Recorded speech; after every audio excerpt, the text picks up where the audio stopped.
ومش هتتخيلوا العوضي عمل ايه عشان يثبت ليارا السكري انه بيحبها ونفسه يشوفها نجمة كبيرة.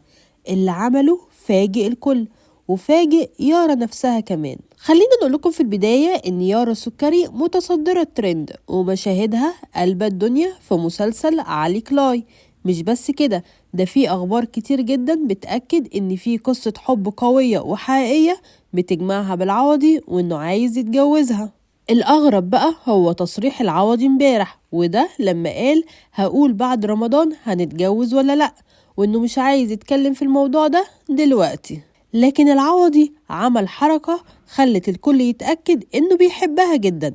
المفاجأة إن دور يارا كان المفروض يخلص في الحلقة 17 وإنها تموت فعلا، لكن العوضي كان ليه رأي تاني وقرر يغير السيناريو في آخر لحظة عشان خاطرها، وقرر إنها تعيش ضمن الأحداث، وكل ده عشان يزود مساحة دورها ويخلي الجمهور يتعلق بيها أكتر وأكتر. قولولنا بقى بعد ده كله، تفتكروا في قصة حب قوية بين العوضي ويارا السكري؟ شاركونا بالتعليقات.